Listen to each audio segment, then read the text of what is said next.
오늘도 앞뒤로 좌우로 보시면서 한번 인사하겠습니다. 사랑합니다. 그렇게 한번 인사하면 좋겠습니다.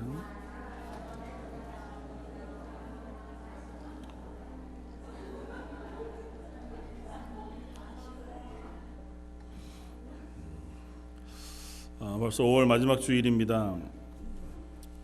5월 한 달 동안 우리가 가족을 위해서 혹은 또 우리 목원 가운데 내 옆에 있는 성도들을 위해서 한번 기도하는 시간을 갖자, 그렇게 첫 주에 그렇게 함께 나누면서 보냈는데요. 어떻게 벌써 5월이 다 갑니다.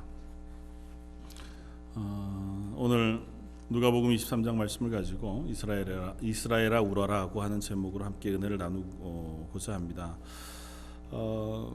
말씀 가운데 우리가 잃어버린 기도와 눈물을 회복할 수 있으면 좋겠다, 이렇게 생각을 합니다. 현대 사회가 참 많이 눈물을 잃어버린 시대 같아 보인다 생각이 되어집니다. 감정적으로 무슨 어떤 감동적인 TV 드라마나 혹은 어떤 영상이나 이야기를 들으면 그것 때문에는 우리가 눈물을 흘릴지 모르지만 내 인생의 영혼을 위해서 혹은 내 자녀의 영혼을 위해서 이 세상 가운데 죽어가는 영혼들을 위해서 울며 기도해 보기는 참 오랜, 그래서 그것에는 이미 무감각해져 버린 시대를 우리가 살아가는 것이 아닌가 하는 생각을 해봅니다. 박목월 시인이 쓴 시 중에 어머니의 눈물이라고 하는 시가 있는데요. 회초리를 들긴 하셨지만 차마 종아리를 때리시지 못하고 노를 보시는 당신 눈에 글썽 있는 눈물, 와락 울며 어머니께 용서를 빌면 꼭 껴안으시던 가슴이 으스러지도록 너무나 힘찬 당신의 보응, 바른 길 곱게 걸어가리라 울며 뉘우치며 다짐했지만 또다시 당신을 울리게 하는 어머니 눈의 채찍보다 두려운 눈물, 두 줄기 볼에 아롱지는 흔들리는 불빛. 어머니의 눈물만큼 자녀들에게 강력한 힘을 발휘하는 것이 없다 생각이 되어집니다. 어머니의 눈물로 키운 자식은 결코 실패하지 않는다, 망하지 않는다고 하는 이야기를 우리가 듣습니다. 저 여러분들이 살아가는 동안 어머니의 눈물뿐 아니라 아버지의 믿음과 아버지의 눈물 역시 그 자녀들에게 가장 큰 힘이 되고 그 자녀를 키우는 그 능력이 되어지는 줄 믿습니다. 저 여러분들이 우리의 자녀들을 위해서, 또 사랑하는 가족을 위해서, 또 성도들을 위해서, 조금 더 나아가서 이 땅 가운데 여전히 하나님을 알지 못하는 이들을 위해서 눈물 뿌려 기도할 수 있는 저희 런던 제일장로교회가 되시기를 주님의 이름으로 축원을 드립니다. 엄마의 눈물만큼 우리의 가슴을 울리는 것이 별로 없는 것 같아요. 특별히 여기서는 우리가 자녀들을 군대에 잘 보내지 않지만 한국에서 군대를 다녀오신 분들은 그런 이야기들 아마 계시군요. 이미 이번 주에 또 아들이 입대하게 한 분도 있으시군요. 가면 제일 어머니들이 많이 우는 때가 있답니다. 이게 언제냐면 군대에 가서 사회에서 입고 갔던 옷을 다 접어서 훈련소 들어가면서 소포로 다 붙이고 신발 입었던 옷 전부 다 이제 집으로 돌려보내면 한 일주일쯤 되면 집에 이제 소포로 그 옷이 온답니다. 저야 보냄 받지만 받아는 못 받으니까 그거 받으면 어머니들이 10중 8구는 하루 종일 펑펑 우신다고. 왜 안 그러시겠어요? 이렇게 뻔히 잘 입는 줄 알고 잘 갔다 올 줄 알지만 입고 갔던 옷 벗어서 보내오면 야, 이 녀석이 정말 이제는 군대라는 데 갔구나, 가서 잘 있을까 하는 마음, 그리고 건강할까 하는 어떤 걱정 때문에 울지 않겠습니까? 어머니들이 제일 기도 많이 하는 시간도 그때라고 얘기하시더라고요. 우리가 자녀들을 위해서 기도한다는 것은 그 자녀의 안위와 그 자녀의 인생을 우리가 걱정하기 때문인 것 같아요. 그런데도 불구하고 시간이 지나다가 보면 자주자주 우리는 그 기도하는 마음들을 잊어버립니다. 괜찮은 것 같고, 자녀들도 보면 가끔 혼내고 또 그 자녀를 위해서 조언할지언정 그 자녀의 인생을 위해서 정말 눈물 뿌려 기도할 마음들이 우리가 잘 없습니다. 물론 마음이 없는 게 아니라 그렇게 잘 시간을 내지 못하는 것이겠죠. 오늘 본문은 예수님께서 십자가에 달리시기 위하여 골고다를 향해 걸어가고 있는 그 장면 속에 나오는 이야기입니다. 특별히 누가는 이 이야기를 쓰면서 정말 담담하게 써요. 그러니까 예수님이 십자가에 달리시는 장면을 막 감정을 고조해서 이게 얼마나 슬프고 얼마나 가슴 아픈 일인가를 우리에게 보여주려고 하지 않습니다.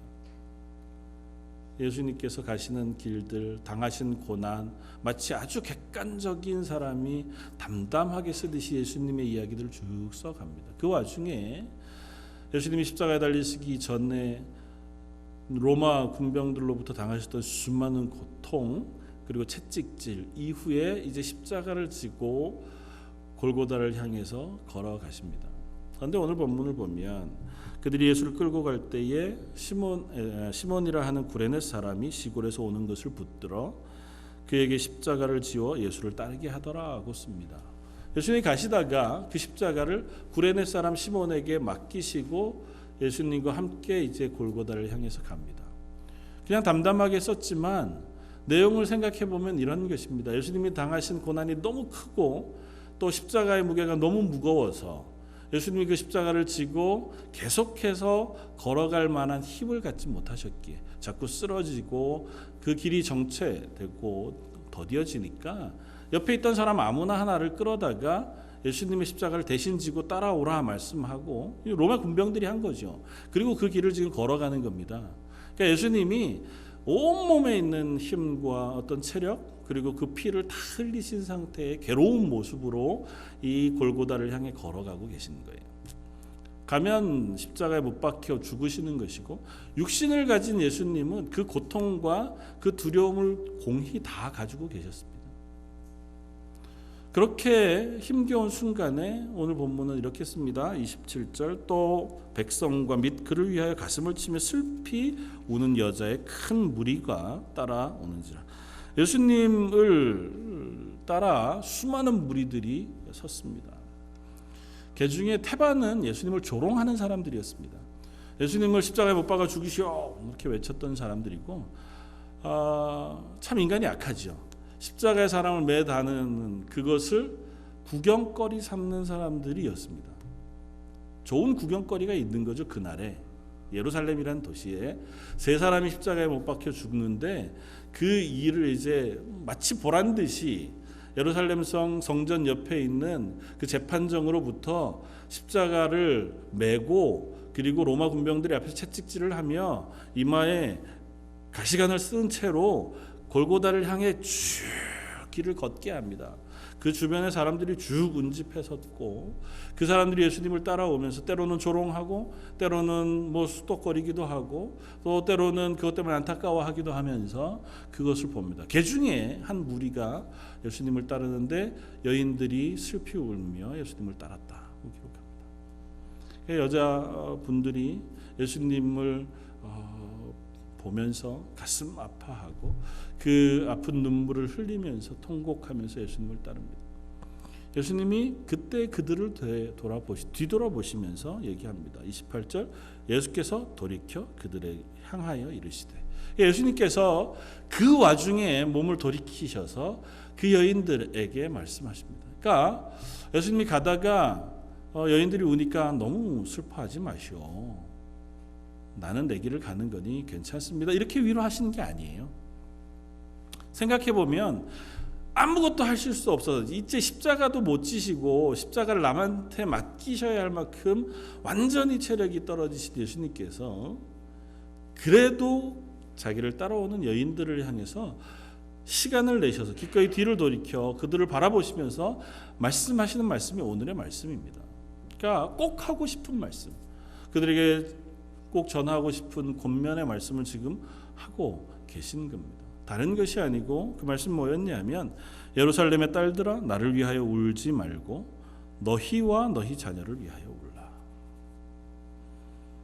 나를 위해서 간절히 울어주는, 슬퍼 울어주는 그들을 향하여 나를 위해서 울지 말고 너희와 너희 자녀를 위하여 울었으면 좋겠다. 울어라, 그렇게 말씀하십니다. 하나님의 말씀이 들려지면 보통 우리는 그 말씀에 순종하도록 부름을 받습니다. 그러나 보통의 경우 하나님의 말씀이 들려도 우리는 그 말씀에 반응하지 않을 때가 많습니다. 물론 우리가 구원받지 않은 사람이라면 어느 누구도 하나님의 말씀에 반응하지 않습니다. 하나님의 말씀이 아무리 우리에게 들려지고 보여지고 읽혀지고 선포되어도 구원받지 못한 사람은 그 말씀 듣는 걸 즐거워하지 않습니다. 죄송한 말입니다만, 표현입니다만, 여기 앉으셔서 예배를 아무리 열심히 드리셔도 하나님의 말씀을 들을 때에 난 그것에 별로 관심이 없고, 이 설교 시간 빨리 지나가야 되는데 웬 목사가 이렇게 설교를 길게 하나.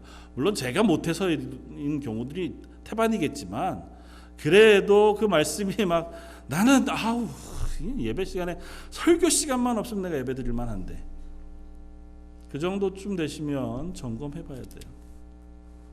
내 속에 말씀을 들을 마음이 없는 건 아닌지, 성령이 내 속에 안 계셔서 그 말씀이 내 속에 들리지 않는 것이 아닌지. 만약에 구원받았는데, 나는 하나님의 구원받은 자녀임이 확실해요. 예수님이 날 위하여 십자가에 돌아가신 사실을 난 믿습니다.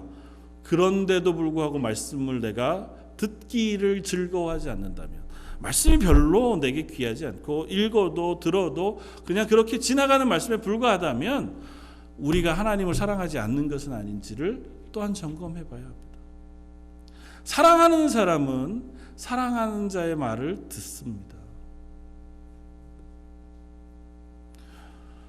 부모가 자녀에게 하는 말, 그 많은 말들이 그 자녀에게 들리는 때가 있습니다. 늘 잔소리죠. 대부분은. 저희 애들도 얘기하다 보면 내가 이 얘기를 왜 하고 있나, 그냥 이해하고 그냥 넘어가 줘야지 싶을 때가 많은데도 불구하고 너무 긴 잔소리를 해서 오히려 이렇게 악영향을 끼치는 경우가 없지 않은데요. 어느 순간 그 아이가 그 말을 들을 때가 있어요. 언제냐면 내가 하는 말이 진심으로 느껴질 때, 내가 정말 널 사랑한다고 하는 것들이 느껴지는 그 순간에는 아빠가 하는 이야기나 엄마가 하는 이야기가 들려집니다. 전하고 똑같은 얘기를 해도 그 마음이 알아지고, 그래서 괜히 순종하고 싶은 마음이 생겨요. 그래서 조금이라도 변하고 싶은 마음이 듭니다. 하나님 앞에서 저와 여러분들은 똑같습니다. 우리가 그냥 하나님의 구원받은 그리스도인이어도 말씀을 너무 오래 들어왔어요. 익숙하고 또 현재가 그냥 평안합니다. 그러면 말씀이 그냥 들려집니다. 그런데 그 말씀이 내 귀에 어느 순간 꽂혀서 들릴 때가 있습니다.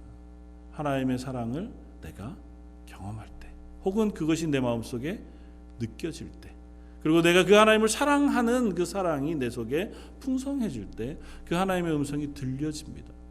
사랑하는 성도 여러분, 그건 내 마음대로 조절할 수 없지만 저 여러분들이 하나님을 사랑하는 자리에 서게 되기를 바랍니다. 하나님을 사랑함으로 그 말씀을 듣는 자리에 설 수 있기를 바랍니다.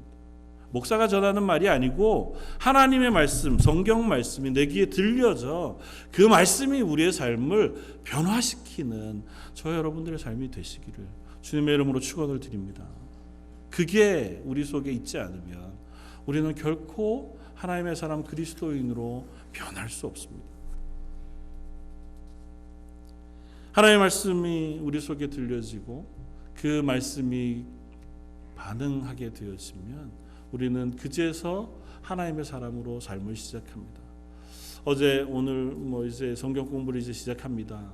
그 가운데 제 속에 참 감사하게 고백되어지는 것은 우리의 구원의 원인이, 우리의 구원의 시작과 원인이 하나님에게 매어 있다는 것입니다. 우리가 구원을 획득하거나 구원을 얻기 위해서 애써서 그 구원을 내가 구원을 붙잡는 게 아니고 하나님이 우리를 붙잡아 구원해 주신다는 것, 그것이 얼마나 큰 위로가 되는지 몰라요. 내가 실패해도 내가 연약해도 하나님이 우리를 향한 구원을 놓지 않으신다는 사실이 얼마나 큰 은혜가 되는지 모릅니다. 그런데도 불구하고 그 말이 우리를 나태하게 해요. 하나님이 나를 붙잡아서 하나님의 구원을 포기하지 않으시니 그럼 됐다가 돼요. 조금 내가 연약하고 말씀에 불순종하는 것 같고 그것이 내 관심을 좀 벗어나도 그래도 하나님이 나를 안 포기하신다니까 뭐 괜찮겠지가 우리의 마음이 들 때가 많습니다. 저 여러분들이 그 말씀이 힘이 되어서 우리의 삶을 하나님의 말씀에 순종하는 자리로 향해 갈 수 있기를 바랍니다. 그렇게 될 때 우리는 하나님의 말씀이 우리를 살리는 그리스도인의 삶을 살게 되는 줄 믿습니다. 요즘 매일 새벽마다 사무엘상 말씀을 함께 나눕니다. 말씀 묵상집을 가지고 계신 분들도 아마 사무엘상을 함께 묵상하면서 시간을 보내시는 줄 믿습니다. 사무엘상의 지금 이야기가 사울의 이야기를 우리가 읽어요. 사울은 하나님께서 기름 부어 이스라엘의 초대 왕을 삼았습니다. 그가 왕이 될 때 그는 하나님 앞에서 참 겸손한 사람이었습니다. 겸손한 사울이 기름 부음을 받고 그에게 하나님의 성령이 임합니다. 하나님의 성령이 사울에게 임했을 때 그는 하나님 앞에 신실한 사람으로 블레셋과의 전쟁을 담대히 이길 수 있는 사람이었습니다. 소를 몰다가 그 소를 내버려 두고 전쟁터에 나가서 그 전쟁을 승리로 이끌었던 것이 사울이었습니다. 그런데 왕으로 위임되자마자 그리고 왕 위에 서서 자기가 왕으로서 이스라엘을 다스리게 되면서 그는 또 다른 것들을 준비합니다. 자기를 위하여 장군들을 모으고 자기를 위하여 군대를 만들고 또 왕의 권위를 잘 세우기 위한 여러 일들을 행합니다. 이렇게 해서 백성들이 나를 왕으로 잘 섬길 수 있도록 내 왕권이 튼튼해지기를 바라는 마음에 이것저것들을 다 준비합니다. 하나님이 사울을 왕으로 세우실 때에는 네가 하나님의 말씀에 순종하는 왕으로 이스라엘을 하나님의 말씀에 따라 다스리는 왕으로 세우셨어요. 그래서 이스라엘 왕에게 요구하는 건 단 한 가지입니다. 하나님 말씀에 순종하는 것. 너도 순종하고 그 순종하는 걸 이스라엘에게 가르치는 것. 그것이 이스라엘 왕에게 하나님이 요구하신 유일한 것이었습니다. 그것 하면 너의 왕권도 내가 단단하게 할 것이고 전쟁에도 내가 승리하게 할 것이고 이 나라도 내가 평안하게 할 것이고 이 삶도 부강하게 할 것이다. 저 여러분들의 그리스도인의 삶도 똑같잖아요. 하나님 앞에 그리스도인으로 산다는 건 하나님 말씀에 순종하면 나머지 모든 것은 하나님께서 채우시마 약속하신 삶을 삽니다. 그런데 우리는 그걸 잘 못해요. 그래서 내 삶을 위해 항상 무엇인가를 준비합니다. 사울이 그랬던 것처럼 내 삶을 잘 보존할 수 있는 안전장치들을 내가 수고해서 땀 흘려 일합니다. 돈을 벌기도 하고 건강을 위해서 운동하기도 하고 인간관계를 위해서 혹은 내가 살아가는 노후를 위해서 자녀의 미래를 위해서 이것저것 투자하고 혹시나 모를 리스크를 위해서 보험을 들기까지 하죠. 그래서 내가 혹시 준비하지 못한 어려움이 닥쳤을 때에 그것으로 인해서 내가 어렵지 않도록. 그런데요, 그 모든 준비를 다 해도 우리 인생에는 항상 준비하지 못한 어려움이나 고난이 닥쳐올 때가 있습니다. 사울은 자기가 준비를 다 한 줄 알았습니다. 아말렉과의 전쟁에서도 승리했고 그 전쟁에 나아가서 하나님의 말씀에 불순종했으나 그는 자기의 힘을 의지해서 승리하는 줄 알았습니다. 그러나 그가 블레셋과의 또 다른 전쟁 속에 골리앗이라고 하는 장군을 만났을 때는 대처할 방법을 알지 못했습니다. 내가 상상하지 못했던 적이 나타난 거예요. 너무 크고 힘이 있고 그 골리앗이 나와서 40일 동안이나 이스라엘 군대를 조롱합니다. 그런데도 불구하고 사울과 이스라엘 군대가 그 앞에 나아가 싸울 엄두를 못 내요. 생각하지 못했던 생각하지 못했던 어려움입니다. 저 여러분들이 사는 삶 속에서도 내가 아무리 내 인생을 위해서 열심히 살아가도 생각하지 못한 것들을 만나면 우린 당황하고 그것 때문에 두려워합니다. 우리의 인생은 언제라도 그런 어려움을 만날 수 있습니다. 그런 우리들에게 하나님 말씀하십니다.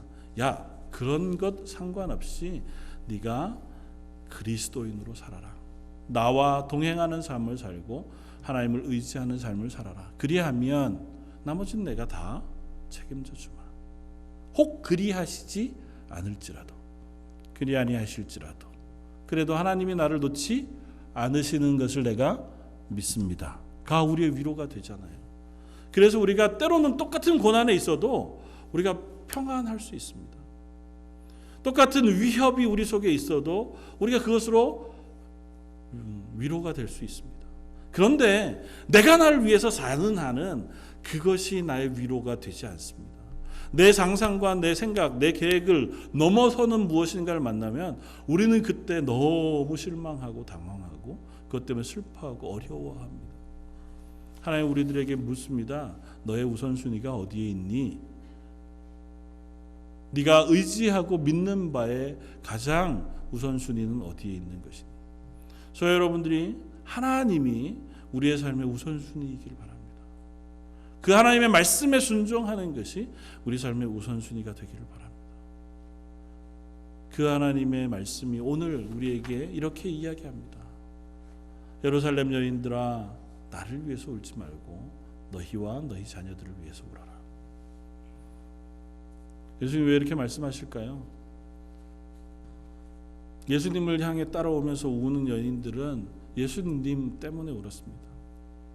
한편으로는 예수님이 억울한 죽음을 당하시는 것이 슬퍼서 울었을 터이고, 그렇게 고난당하시는 모습을 보니 가슴 아파 울었을 것입니다. 그렇게 사랑하는 예수님, 그 좋은 예수님이 아무 힘 못 쓰시고 십자가에 달려 죽으셔야 하니 그것이 너무너무 슬펐을 겁니다. 예수님이 말씀하십니다. 아니다. 내가 힘이 없어서 이 길을 걷고 있는 게 아니다고 하는 말씀을 합니다. 예수님을 조롱하는 수많은 무리가 조롱하고 침뱉고 예수님을 손가락질할 때 여인들은 울었습니다. 예수님이 너무 억울해서.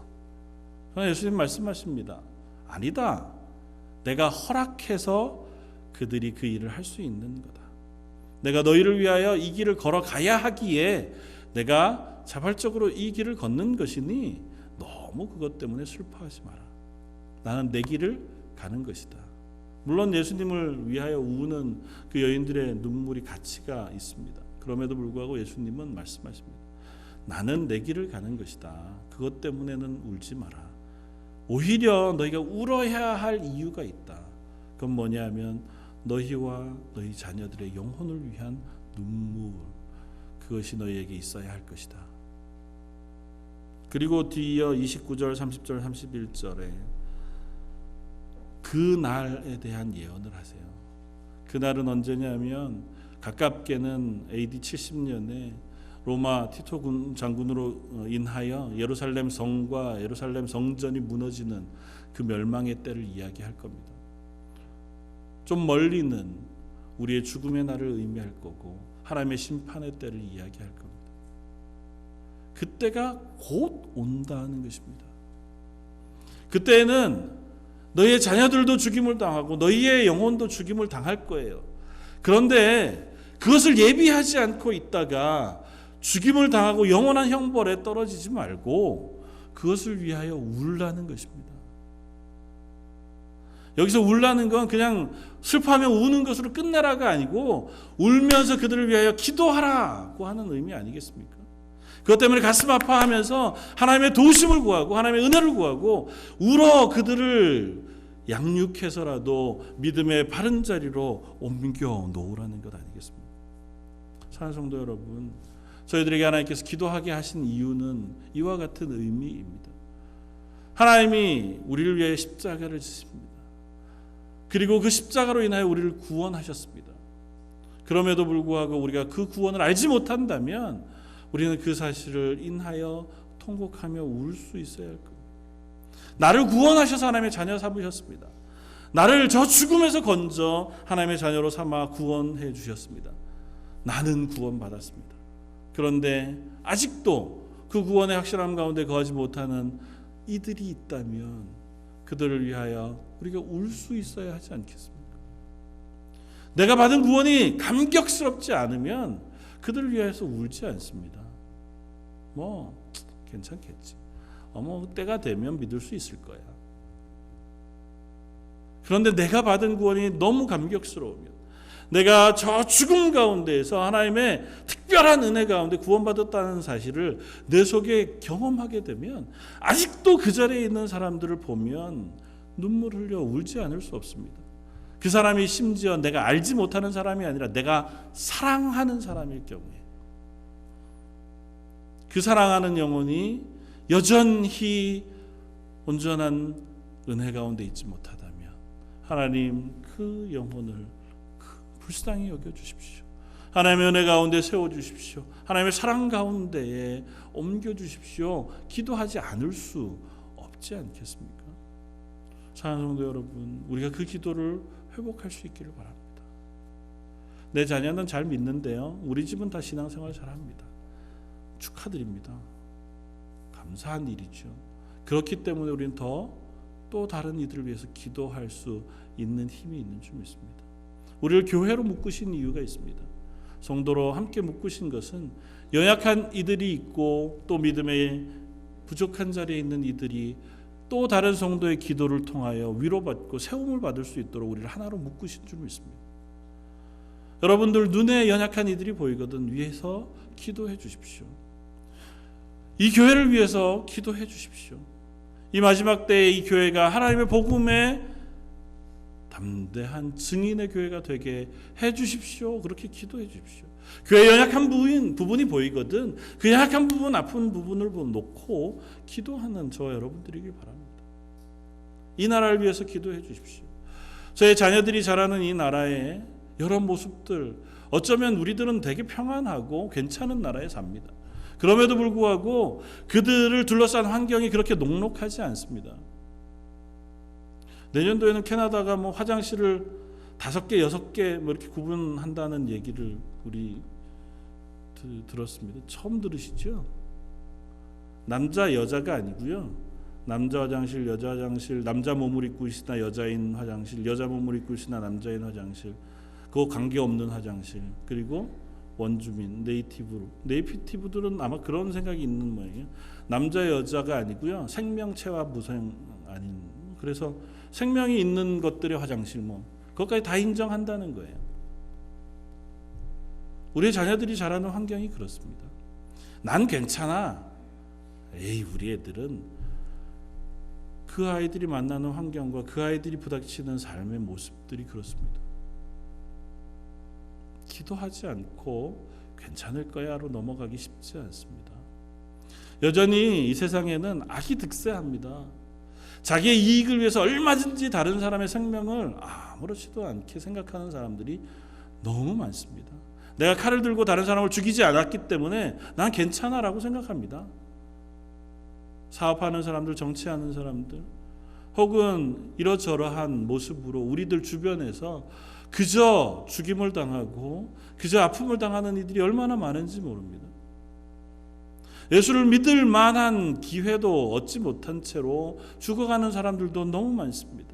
오늘 선교주일인데요, 우리 선교사님들이 있는 그 선교지들 하나하나가 다 그렇습니다.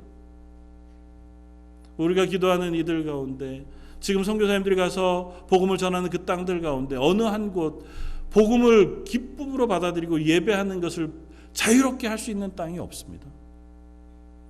예수 믿는 것 때문에 죽어야 하는 땅들이고, 그 복음 하나 전하기 위해서 생명을 걸어야 하는 땅들이 여전히 그 땅들입니다.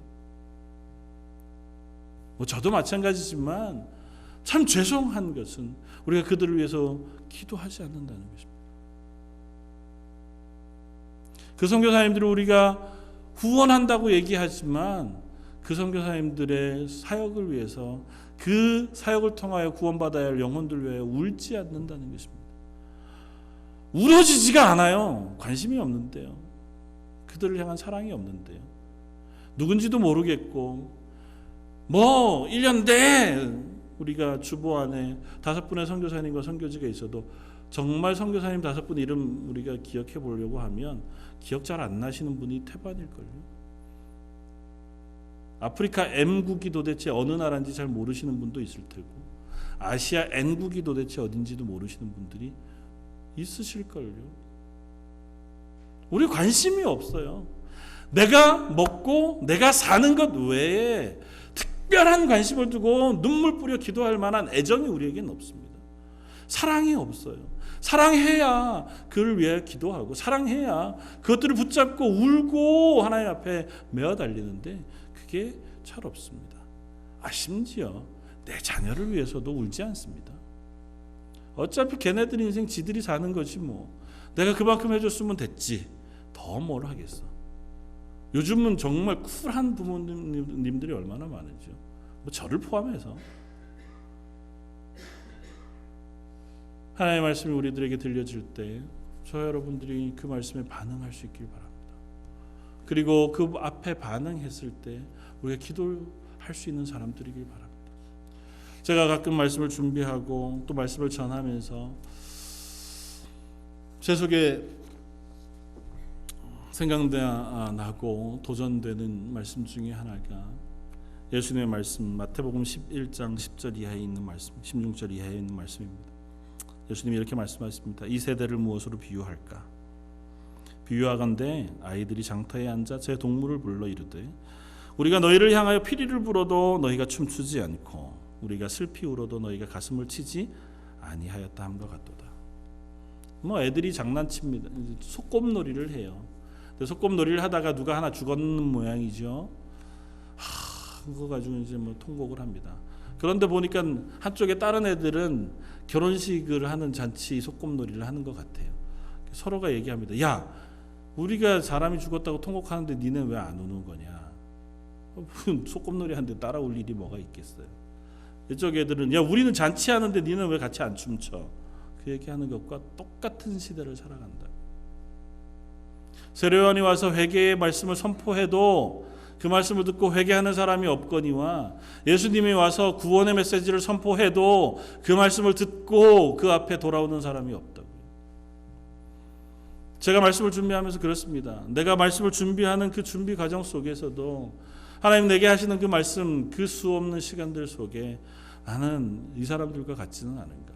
내가 먼저 그 말씀 앞에 하나님 앞에 통곡하고 또 그것으로 인해 기뻐하고 감격하고 그렇게 말씀을 준비하고 선포해야 될 텐데 그냥 일상적으로 매 주일 되면 습관적으로 말씀을 전하고 매일 새벽마다 그저 졸린 눈을 비벼가며 그 본문을 읽고 설교하는 것은 아닌가. 성도들 위해서 기도하라 그렇게 울며 기도하기를 요청하신 하나님의 음성을 듣지만 기도하는 자리에 서서 그저 이름 몇 번 불러가며 기도하는 것으로 그 시간을 넘어가고 있지는 않은가. 여러분들은 어떠십니까? 하나님의 말씀이 여러분들에게 들려질 때 그 말씀에 반응하십니까? 하나님의 말씀이 울으라 말씀할 때 여러분들 눈물 흘려 우는 자리에 서십니까? 하나님의 말씀이 구원의 감격의 이야기들을 여러분들에게 선포할 때에 그것으로 인하여 기뻐하고 감격하십니까? 피리를 불어도 춤추지 않고 곡해도 울지 않는 시대를 우리가 살아갑니다. 심지어 저와 여러분들도 하나님으로부터 피리 소리가 들려도 춤추지 않고 하나님의 말씀에 그 슬픔에 곡하는 소리가 들려도 우리는 아파하지 않습니다. 말씀이 우리를 변화시키지 않으면 이게 무슨 의미가 있을까? 여러분들이 이 자리에서 예배하는 것이 무슨 의미가 있겠습니까? 말씀이 여러분들에게 아무런 의미가 없으면 그것이 저 여러분들의 비극이 되지는 않겠습니까? 매 순간마다 말씀 때문에 통곡하고 매 순간마다 말씀 때문에 감격하기는 어렵겠죠. 우리의 인생이 하나님의 말씀 앞에 그냥 평안히 그 자리를 유지하는 것만으로도 얼마나 큰 감사인지 모릅니다. 흔들리지 않는 믿음을 가졌다는 것, 그것 하나님께서 우리에게 주신 가장 큰 복인 줄 믿습니다. 제가 런던 제일장로교회를 목회하면서 가장 하나님 앞에 감사하는 게 그거예요. 하나님 우리 교회에 많은 분들에게 흔들리지 않는 믿음을 주셨다. 웬만해서 그 믿음을 놓치지도 않으시고 웬만해서 그 믿음을 흔들리지도 않으시는 분들이 있기에 우리 교회가 참 그래도 건강하게 잘 쓸 수 있다. 얼마나 감사한지요. 그러나 반면 그것 때문에 있는 아픔도 있습니다. 웬만해서 안 흔들리기 때문에 웬만해서 변하지도 않습니다. 아무리 얘기를 해도 그 얘기가 그냥 별 의미 없이 또 지나갑니다. 저 여러분들에게 혹시 그렇지 않습니까? 말씀을 들을 때는 그래, 그럴 수 있겠다, 좀 잘해야 되는데, 그렇지만 교회 문을 나서는 순간부터 또 다시 우리 일상으로 돌아가지 않습니까? 아마 저도 그런데요. 설교할 때 막 설교하고 그리고 나서는 또 일상입니다. 일상에 힘겨움이 내게 오면 또 바쁘면 바쁜 대로 또 다음 설교 준비하고 또 다음 기도하고 뭐 또 다른 책 읽어야 되고 또 신방해야 될 것 있고 교회 또 뭐 해야 할 것들이 있으니까 하다가 보면 수요일이고 하다가 보면 토요일이에요. 하다가 보면 주일 아침이고. 사랑하는 성도 여러분, 그래도 그 가운데에서 우리가 하나님의 말씀에 반응할 수 있는 저와 여러분이길 바랍니다. 조금이라도 우리의 자녀를 위해서 기도할 수 있기를 바랍니다. 기도하는 자리에 우리가 설 수 있기를 바랍니다. 여러분들의 자녀가 언제 하나님의 부르심을 받을지 모릅니다. 내가 아무리 그들을 잘 양육해도 그 자녀가 이 땅 가운데서 믿음으로 건강하게 살아가리란 보장이 없습니다. 우리가 할 수 있는 것, 하나님의 은혜를 구하고 하나님의 도우심을 구하며 기도하는 것, 그것이 제일 중요한 것인 줄 압니다. 물론 아버지로 어머니로 우리가 사랑을 주고 믿음을 주고 잘 양육해야 하지만 그보다 더한 것을 줄 수 있는 것은 하나님 앞에 기도함으로 하나님의 은혜를 구하는 것인 줄 압니다. 여러분의 가족을 위해서 기도할 수 있기를 바랍니다. 구체적으로 시간을 내서 시간을 정하여 기도할 수 있기를 바랍니다. 이 땅을 위해서 또 복음을 위해서 우리가 시간을 내고 정하고 기도하는 하나님의 사람들도 되시기를 바랍니다. 우리가 그렇게 한 번 시작하면 우리 속에 그 마음을 주시고 그 마음을 주신 하나님께서 우리를 또한 더 하나님의 은혜 가운데로 옮겨 놓으실 줄 믿습니다. 마지막 시간, 십자가에 매어 달리는 그 마지막 시간, 그 시간에 당신을 위하여 우는, 당신 때문에 우는 여인들을 되돌아보시면서 나를 위해서 울지 말고 너희 자녀와 너희를 위해서 울라고 하신 그 말씀이 저 여러분들을 향한 말씀인 줄 믿습니다. 저 여러분들에게도 동일하게 말씀하십니다. 너희가 시간을 내어 기도의 자리에 서라.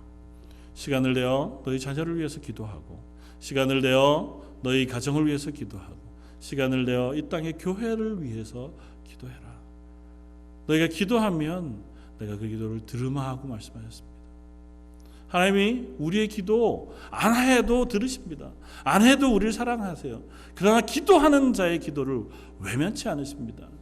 하나님이 우리 앞에 정말 말씀의 온전한 것으로 인도해 가시는 하나님이신데요, 딱 한순간만은 굉장히 연약하신 때가 있어요.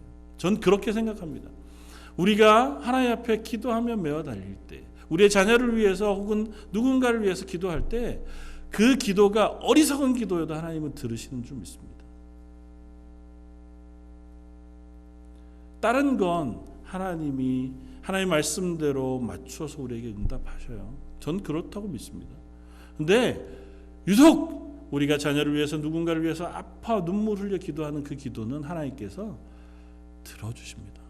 네가 원하는 방향으로, 네가 아파하는 걸 내가 안다, 위로해 주시는 방법으로 기도 들어주시는 하나님이신 것을 저희는 경험합니다.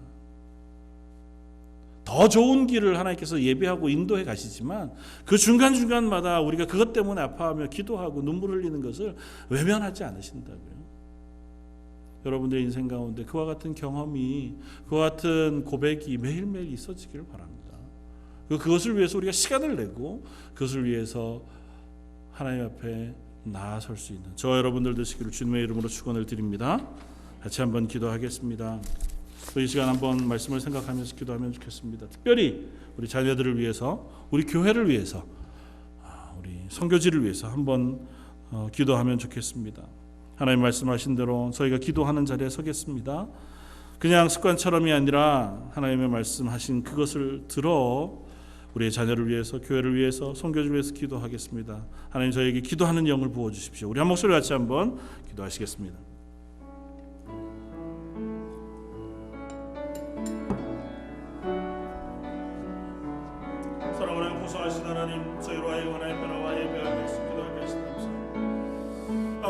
저희들의 입술이 연약하고 저희들의 삶이 부족합니다. 아버지 하나님 앞에 기도하지만 아버지 하나님께서 저에게 부탁하신 우리의 자녀들 아버지 하나님 이 교회를 위하여 눈물 뿌려 기도한 것이 언제였던지 아버지 그냥 습관처럼 입술을 열어 기도하고 온 아버지여 지나가 아버지 그 자리에 그저 습관처럼 와 예배하고는 돌아가고 말았던 것이 저희들의 인생입니다. 하나님의 도우심 아버지가 허락하시면 좋지만